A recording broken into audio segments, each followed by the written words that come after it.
Hi friends, എല്ലാവർക്കും നമ്മുടെ ചാനലിന്റെ പുതിയൊരു വീഡിയോയിലേക്ക് സ്വാഗതം.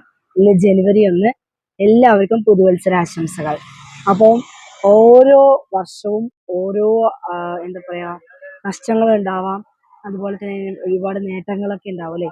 അപ്പോൾ എനിക്ക് ഉണ്ടായ മാറ്റങ്ങൾ, അത് എൻ്റെ ജീവിതത്തിൽ നടന്ന കുറച്ച് കാര്യങ്ങൾ ഇന്ന് ഞാൻ നിങ്ങളുമായി ഷെയർ ചെയ്യാണ്. കഴിഞ്ഞ വർഷം 2023 ഞാൻ ഒരുപാട് കാര്യങ്ങൾ എനിക്ക് ചെയ്യാൻ പറ്റി. പിന്നെ അതായത് 2023 മുന്നേ ഉള്ള വർഷങ്ങളിലൊക്കെ ഞാൻ ഒരുപാട് എന്താ പറയുക സങ്കടത്തോടെയായിരുന്നു ഞാൻ വീഡിയോ ഒക്കെ ചെയ്തിട്ടുണ്ടായിരുന്നത്. ഞാനിപ്പോൾ മനസ്സറിഞ്ഞ് ചിരിക്കുന്നുണ്ടെങ്കിൽ ഇതിൻ്റെയൊക്കെ കാരണം നിങ്ങൾ തന്നെയാണ്. കാരണം ഒരു യൂട്യൂബറായി യൂട്യൂബിൽ നിന്ന് വരുമാനം ചെറിയ രീതിയിൽ എനിക്ക് വരുന്നുണ്ട്.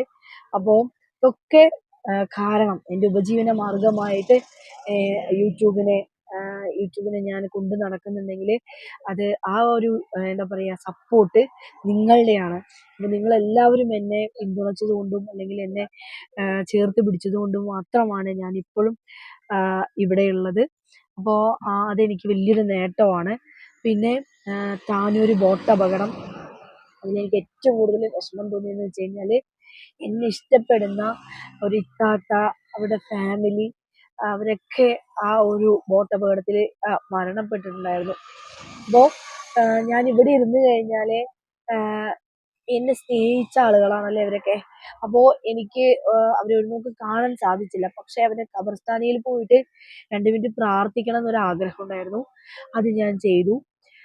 പെണ്ണുങ്ങൾക്ക് കയറാൻ പാടില്ല എങ്കിൽ കൂടെ ഞാൻ എന്താ പറയുക, ഒരു മതവിശ്വാസിയും കൂടിയാണ്. എന്നാലും എനിക്ക് അങ്ങനെ പോകണം എന്നൊരു മനസ്സിൽ നിയത്തായിരുന്നു. അങ്ങനെ ഞാൻ പോയി. താനൊരു ബോട്ട് അപകടത്തിൽ ഞാൻ എൻ്റെ ഫാമിലിയും കൂടിയിട്ടാണ് പോയിട്ടുണ്ടായിരുന്നത്. എന്നിട്ട് അവിടെ പോയി കണ്ട് അവർക്ക് വേണ്ടി പ്രാർത്ഥിച്ചു കേട്ടോ. പിന്നെ ഉണ്ടായിരുന്നത് ഒരു കാല് വയ്യാത്ത അമ്മയുടെ വീഡിയോ ചെയ്യാൻ വേണ്ടി, ഉമ്മാന്റെ വീഡിയോ ചെയ്യാൻ വേണ്ടി പോയ ദിവസം ഒരു ഒറ്റപ്പെട്ട് കഴിയുന്ന ഒരു ഉമ്മാനെ കണ്ടു. ആ ഉമ്മയുടെ അനുഗ്രഹം എനിക്ക് കിട്ടി. അത് ഞാൻ ഇവിടെ വെക്കുന്നുണ്ട്. കാരണം ആ ഉമ്മാനെ കുറിച്ച് എനിക്ക് ഒന്നും അറിയില്ല ഇപ്പോഴും. കാരണം അവരെ കോണ്ടാക്ട് നമ്പറോ കാര്യങ്ങളോ ഒന്നുമില്ല. അപ്പോൾ എന്താ പറയാ, അതൊരു വിഷമമുണ്ട്. എനിക്ക് ആ ഉമ്മാനെ ഒന്നുകൂടെ കാണണം എന്ന് ആഗ്രഹം ഉണ്ടായിരുന്നു. എന്നെ ഒരുപാട് അനുഗ്രഹിച്ചതാണ് ആ അമ്മ. അപ്പം അമ്മയ്ക്ക് ദീർഘായുസ് നൽകണേ എന്ന് ഞാൻ ഈ ദിവസത്തിൽ പ്രാർത്ഥിക്കുന്നുണ്ട്. പിന്നെ കഴിഞ്ഞ വർഷം സംഭവിച്ചെന്ന് വെച്ച് കഴിഞ്ഞാൽ ഞാൻ ഒരു വീഡിയോ ചെയ്തിട്ടുണ്ടായിരുന്നു. ഒരു വിഷ്ണു എന്ന് പറഞ്ഞൊരു കുട്ടി, ആ കുട്ടിക്ക് ബ്ലഡ് ക്യാൻസർ ആയിരുന്നു. ആ കുട്ടി ഒരു മിനിറ്റ് ഉണ്ണിയപ്പം തിരിച്ചിട്ടെ, ബ്ലഡ് ക്യാൻസർ ആയിരുന്നു. അപ്പോൾ ആ കുട്ടിയുടെ എന്താ പറയാ, ആ കുട്ടിക്ക് വേണ്ടിയിട്ടൊരു വീഡിയോ ഞാൻ ചെയ്തിട്ടുണ്ടായിരുന്നു. ചാരിറ്റി വീഡിയോ ആയിരുന്നു. അപ്പോൾ എത്രമാത്രം അത് മൂവിങ് ആവുമെന്ന് എനിക്ക് അറിയില്ലായിരുന്നു. എന്നാലും എൻ്റെ സ്വന്തം ബ്രദറിനെ പോലെ തന്നെ, അല്ലെങ്കിൽ എൻ്റെ കുടുംബത്തിലെ ഒരാളെ കുറിച്ച് തന്നെ വിചാരിച്ചിട്ട് ഞാൻ വീഡിയോ ചെയ്തിട്ടുണ്ടായിരുന്നു. ആ കുട്ടിക്ക് ചെറിയൊരു എമൗണ്ട്, അതായത് 3-4 ലക്ഷം രൂപയോളം ആ കുട്ടിക്ക് അത് കിട്ടിയെന്ന് അറിഞ്ഞു. സന്തോഷം തോന്നി. പക്ഷെ ആ കുട്ടി ഇനിയും ലോകത്തില്ല. ആ കുട്ടി ഈ ലോകം വിട്ട് പോയി. 2-3 മാസമായി കുട്ടി മരിച്ചിട്ട്. അതും എനിക്കൊരു ചെറിയൊരു സങ്കടം. പിന്നെ എനിക്ക് ഏറ്റവും വലിയ കാര്യം എന്ന് വെച്ച് കഴിഞ്ഞാൽ, അങ്ങനെ ഒരുപാട് ചാരിറ്റി വീഡിയോ ചെയ്തിട്ടുണ്ട്. പിന്നെ ഒരു അച്ഛന് എൻ്റെ ഒരു മോതിരം, മോതിരം ഞാൻ എടുത്തു കേട്ടോ. അത് നമ്മുടെ ഉണ്ണിയപ്പക്കടയിൽ നിന്ന് വരുമാനം കിട്ടിയിട്ടാണ് ഞാൻ എൻ്റെ ഗോൾഡൊക്കെ എടുത്തു. അപ്പോൾ ഇതാണ് ആ മോതിരം. ഈ മോതിരം വെച്ചിട്ടായിരുന്നു ഒരു അച്ഛന് ഞാൻ ഡ്രസ്സ് കാര്യങ്ങളൊക്കെ എടുത്തു കൊടുത്തിട്ടുണ്ടായിരുന്നത്. അപ്പോൾ അതൊരു സന്തോഷം എനിക്കുണ്ടായി. കാരണം അച്ഛനെ കുളിപ്പിക്കാനൊക്കെ എനിക്ക് സാധിച്ചു.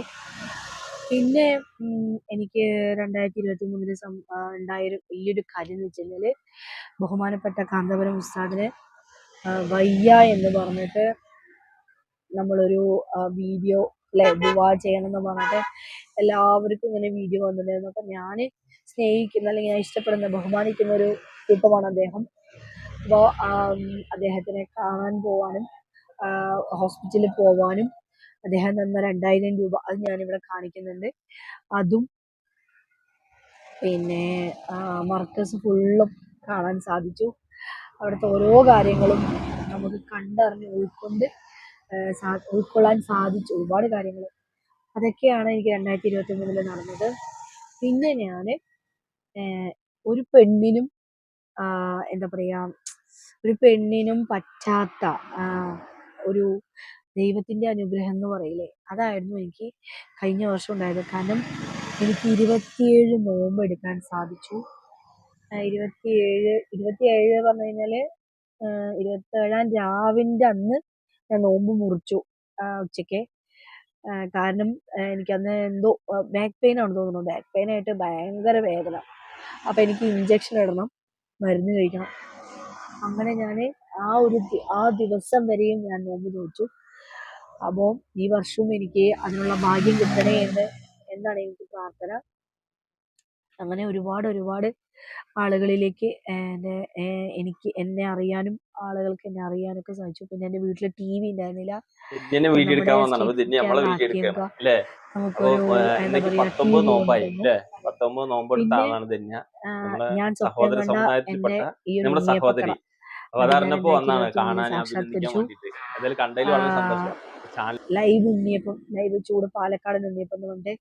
അപ്പോൾ നമ്മുടെ ഉണ്ണിയപ്പം ചിലപ്പോൾ ചെറുതാവാം, പക്ഷേ ചെറുതിലല്ല കാര്യം. അത് കഴിക്കുമ്പോൾ ആ കഴിക്കുന്ന ആളുടെ മനസ്സും തൃപ്തിയാവണം. അത് കഴിച്ചിട്ടുള്ള ആ മനസ്സ് സംതൃപ്തി ഉണ്ടല്ലോ, അതാണ് എനിക്ക് ആവശ്യം. അപ്പോൾ എന്തായാലും എൻ്റെ ഉണ്ണിയപ്പം കഴിച്ചു കഴിഞ്ഞാൽ ആർക്കും ഇഷ്ടപ്പെടാതിരിക്കില്ല, 100% എനിക്ക് ഉറപ്പാണ്. എനിക്ക് കോൺഫിഡൻ്റ് ആണ്. എന്നും ഈ ഒരു രീതിയിൽ ഈ ഒരു കൈപുണ്യം പറയില്ലേ, അതെപ്പോഴും ദൈവമേ ഇനി എനിക്ക് തരണേ എന്നാണ് ഞാൻ പ്രാർത്ഥിക്കുന്നത്. ചില സമയങ്ങളിലൊക്കെ കൈ കൊണ്ട് ഉണ്ടാക്കി ഉണ്ണിയപ്പം ചിലപ്പോൾ ശരിയാവാറില്ല. ശരിയാവാത്ത ദിവസം ഞാൻ കടയും തുറക്കില്ല കേട്ടോ. 1-2 ദിവസമൊക്കെ അങ്ങനെ ഞാൻ കട അടച്ചു. പിന്നെ വയ്യാണ്ടൊക്കെ ആകുമ്പോൾ ഞാൻ കടയൊക്കെ അടയ്ക്കും. ഇപ്പോഴും എനിക്ക് സംസാരിക്കാൻ പറ്റുന്നില്ല, തൊണ്ട അടഞ്ഞിട്ടേ. അപ്പോൾ എന്തായാലും കഴിഞ്ഞ വർഷം എനിക്ക് ഒരുപാട് നേട്ടങ്ങളും ഒരുപാട് ദുഃഖങ്ങൾക്കിടയിൽ കുന്നോളം ദുഃഖം ഉണ്ടായിരുന്നു. അതിൽ ചെറിയൊരു സന്തോഷം കിട്ടിയപ്പോൾ ഭയങ്കര ഒരു ആത്മസംതൃപ്തി എന്ന് പറയില്ലേ, അതായി. ജീവിക്കാൻ ജീവിതം മുന്നോട്ട് കൊണ്ടുപോകണം എന്നുള്ള ആഗ്രഹമാണ് എനിക്കിപ്പോൾ. ആയുസ് നിലനിർത്തി തരണേ എന്നാണ് ഞാൻ ദൈവത്തിനോട് പ്രാർത്ഥിക്കുന്നത്. ഒരിക്കലും എന്നെ പകുതിക്ക് വെച്ചിട്ട് എന്നെ കൊണ്ടുപോകരുത്. അത് ഞാൻ എപ്പോഴും പ്രാർത്ഥിക്കുന്നത് കാര്യമാണ്. ജീവിച്ച് കൊതി തീർന്നിട്ടില്ല, ജീവിതം തുടങ്ങിയിട്ടുള്ളൂ ഞാൻ. അതുകൊണ്ട് എന്നെ പെട്ടെന്നൊന്നും വിളിക്കല്ലേ തമ്പുരാനേ എന്ന് മാത്രമാണ് എൻ്റെ പ്രാർത്ഥന. അപ്പോൾ എല്ലാവർക്കും ഇതുപോലെ അനുഭവങ്ങൾ ഉണ്ടാവും അല്ലേ? അങ്ങനെ ഉണ്ടെങ്കിൽ നമ്മുടെ കമൻറ്റ് ബോക്സിൽ കമൻറ്റ് ചെയ്യാം. കാരണം എല്ലാവർക്കും ഒരുപോലെ ആവണമെന്നില്ല. ചിലർക്ക് നല്ല നേട്ടം ഉണ്ടാവും, ചിലർക്ക് നഷ്ടങ്ങൾ ഉണ്ടാവും. എല്ലാം മറന്ന് പുതുജീവിതത്തിലേക്ക് നമ്മൾ കാല് വെക്കുകയാണ് ഇന്നു മുതൽ. അപ്പോൾ എല്ലാവർക്കും നല്ലൊരു ദിവസം ആശംസിക്കുന്നു. നന്ദി, നമസ്കാരം.